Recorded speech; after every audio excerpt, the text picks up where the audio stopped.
Years ago, I had a friend who served in an elite infantry unit. So I asked him once, hey, what's the hardest thing you ever had to do in training? He didn't even hesitate. Straight off, he said, second parachute jump. I said, second? Why? What about the first? And he just laughed and he said, nah, man. First one, they got your head so full of this macho elite airborne ranger shit that you just actually run and jump out of the plane. But the second time, well, second time you're up there, all you can remember is how you nearly pissed your pants all the way down the first time. It's a true story. Now I tell that story because we have to be aware that a lot of what we are told, or what we've been led to believe, doesn't always gel with reality. So you hear a lot of good theory and ideas when you're training, and it's great. Have some core concepts, they guide you, but every situation is different. You have to adapt in order to overcome. You can't just be a dogmatic Wing Chun fundamentalist like some beardless Tan Sao Aliban saying only do this, never do that, this is forbidden. No. So 2 myths I want to touch on today.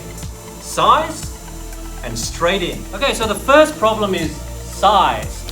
Now people will tell you that skill overcomes size. Wing Chun was invented by a woman, etc., etc., etc. Now, so you hear this. The bigger they are, the harder they fall. Skill overcomes size. Size doesn't matter. Listen, anyone who tells you that size doesn't matter, you should marry. But in every other situation, size matters a heck of a lot, okay? Don't believe otherwise.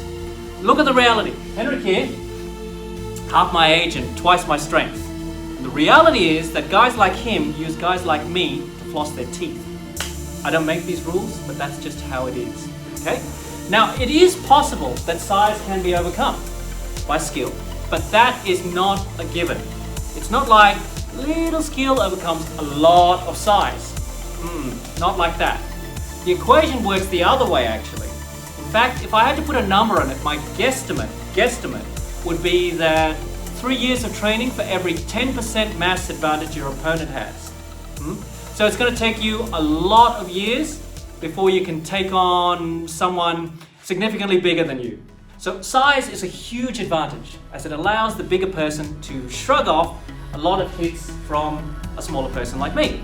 No matter how skilled or powerful you are, boxers know this. Look at Manny Pacquiao, one of the greatest boxers ever. He's fought his way all the way up to welterweight. But is he going to go for the heavyweight crown? No. When the size advantage is too great, nearly all the hits that you give aren't going to trouble the giant. That's how it is. Now I said nearly, because it's not all hopeless and gloom and doom when facing a big guy.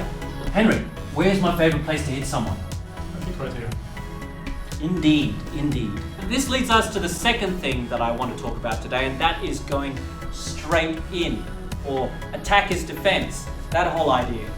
Yeah, exactly. Now, to me, the rule that I'd rather follow is the first rule of the Survive the Fight Club. And the first rule of the Survive the Fight Club is you have to stay alive to make it into the Survive the Fight Club. So, in that situation, all the talk and theory in the world aren't going to keep you alive. Go ahead, quote all the poetry you like about others walk the bow, I walk the string. Others chase hands while I attack. Well, that's great. But see, in order to hurt Henrik, I can't just tap him from out here. I need to get in. I need to get all the way in to get where I need to, where it counts. But see these here? I can't ignore these. Now you may think if you're fast enough you can get through. Maybe you can. But for me, first rule of the Survive the Fight Club, I have to imagine his fists, not just like this, but like this. Now, this is actually the situation that I face against a bigger guy. His hands, his fists are as deadly to me as if they were carrying these. One hit from a bigger guy like that, and it's all over for me. So, I cannot ignore his hands and simply just charge in thinking I'm going to do this and this, because one hit from him is good night for me. Martial arts contain a lot of great ideas and theories, and I study and practice them. I'm a traditionalist at heart, but I never want to become a fundamentalist. blindly following ideas, ignoring reality. Ideas such as skill overcoming size or attack is defense and always attack. These ideas, as with all ideas, they can work in some situations. But in every situation, be smart, stay safe. Never let theory blind you to reality.